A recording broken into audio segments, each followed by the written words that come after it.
what we call a non-fluent speech quality. So she had a lot of articulation difficulty, which many of the non-fluent or agrammatic PPA patients have. The motor planning is interrupted, and so they have difficulty pronouncing words. So when the motor planning is affected, it's something called apraxia of speech. A lot of these patients have an apraxia of speech. There's also something called dysarthria, where the muscles of the face are affected and they're weaker than they used to be, and that also can lead to difficulties with pronunciation. Not all of these patients have difficulty with that, but most of them do. And then they also, these diagnoses sometimes lead into other diagnoses such as progressive supranuclear palsy or corticobasal syndrome, which I mentioned earlier, where motor functioning in general is affected, not just their speech. So sometimes swallowing is affected, or their gait is affected, and that can lead to falls.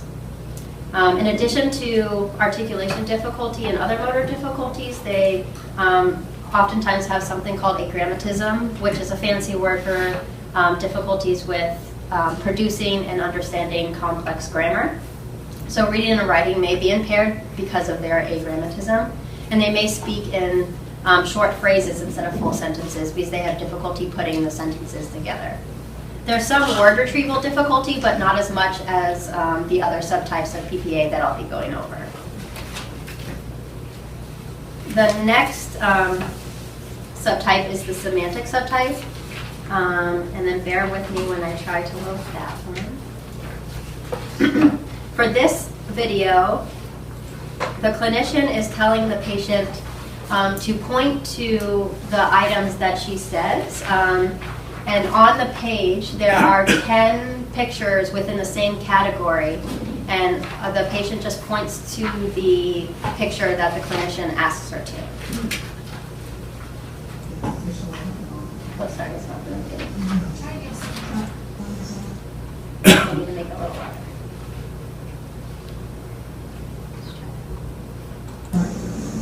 Is this a fly? No, what kind of animal we're going to look at now? Squirrel. Squirrel. Okay, it's official, I don't know. Try guessing. Oh, guess. This is a squirrel. She pointed to the cat. How about the camel? Camel. I want to say this is a camel. She pointed to the giraffe. Peacock. Peacock. I don't know what a peacock is. Try guessing. I'll guess this one.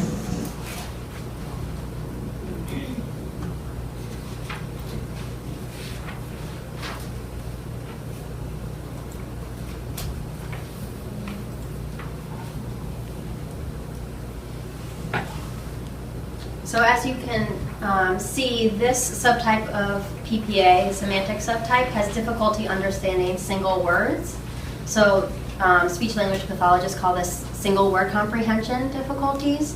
So understanding single words or semantic knowledge in general is impaired. So for instance, if for a more severe semantic PPA patient, you might say, "Can you hand me the strawberries?" And they might say, "Oh, I don't know what strawberries are."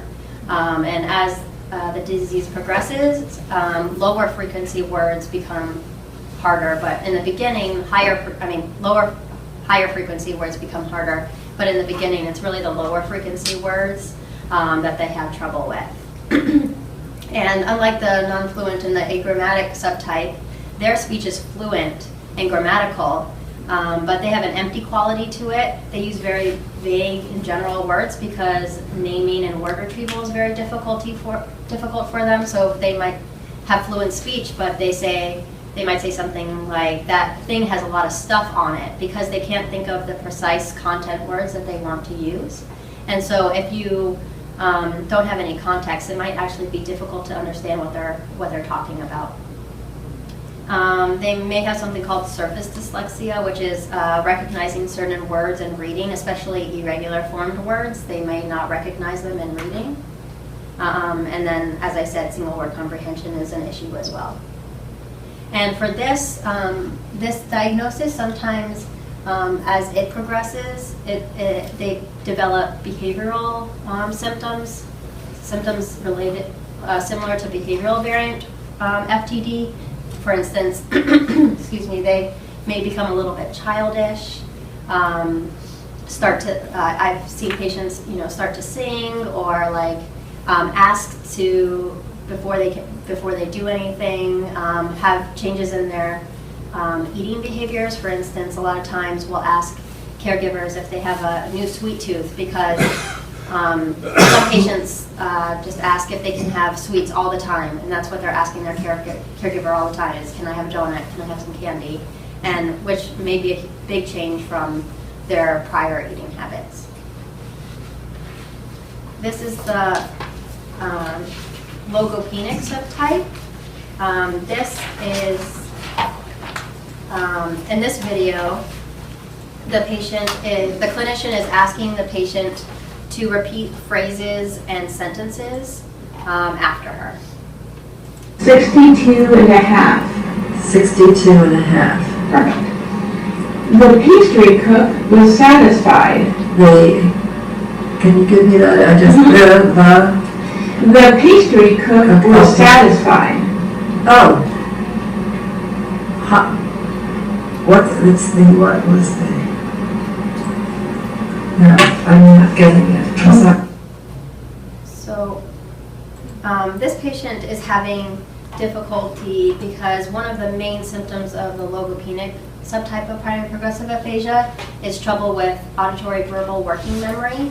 So when she's given information, she can't hold it long enough to be able to repeat it back or manipulate the information in any way. So in real life, this may look like if you're giving your loved one some instructions, they might be like, wait, what did you say? I don't remember what you said.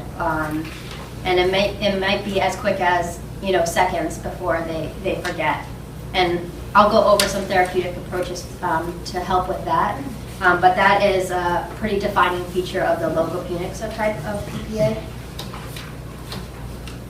They oftentimes have inconsistent fluency because they have word retrieval difficulties, not as much as the semantic subtype, but they definitely have trouble with naming and thinking of the words to describe things.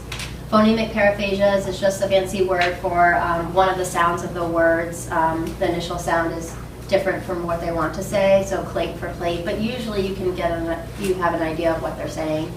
It's not an apraxia of speech like the non-fluent patients where it's more difficult to understand what they're saying. And then, like I said, impaired sentence repetition, which you just saw in the video, and impaired naming. And oftentimes, this diagnosis is often associated with underlying Alzheimer's pathology. So oftentimes we call it an atypical form of Alzheimer's. So Alzheimer's oftentimes people who have the typical version of it have difficulties with language, but for the logopenic subtype, it's more isolated to language, especially in the beginning. But because it has underlying Alzheimer's pathology, as they progress, they oftentimes have difficulty in other forms of cognition as well. So memory might be affected in the more severe stages of the disease. So now I'll talk a little bit about the communication challenges that these different diagnoses. So for primary progressive aphasia, changes in speech and language may lead to knowing what they want to say but not getting the words out. Almost all the patients I work with, that's the main thing they say to me is, I know what it is, I know how to describe it, and I know everything about it. I just can't find the word to name it. They may feel rushed to get their thoughts out because they're adapting to a new way of communicating, feeling self-conscious. Most hobbies and most careers and jobs, communication is involved. So they may have a loss of previously enjoyed activities because most things that we do involve communication, unfortunately. So if you're having difficulty expressing yourself, then you may have a loss of enjoyment in the different activities you previously enjoyed. And adjusting to a new communication style is often really difficult too. Thank you. For behavioral variant FTD, like I mentioned before, the changes are primarily in behavior and personality, but these lead to communication challenges as well.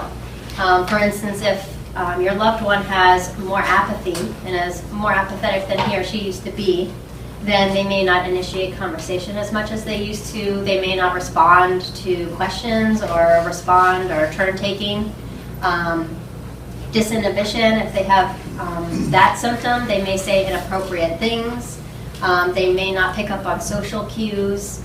Loss of empathy may lead to saying inappropriate things or not knowing how to read a situation. And then perseverative, stereotype, compulsive behavior, or dietary changes, hyperorality can also lead to communication challenges, just because like when you're in public, it's difficult to have those types of behaviors.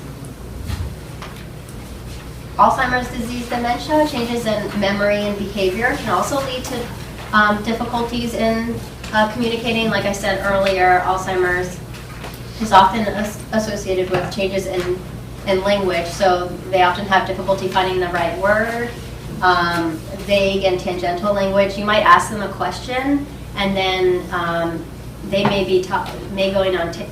go on a tangent somewhere completely different than the question that you asked them. That happens a lot of times. If you don't have context for, like if you didn't ask them a specific question and they're just talking about something, you might have difficulty understanding what they're talking about because their language can be tangential. A decline in understanding conversation can happen, decrease in social engagement, and difficulty reading social cues is often occurring in Alzheimer's disease dementia as well. Progressive supranuclear palsy and corticobasal syndrome.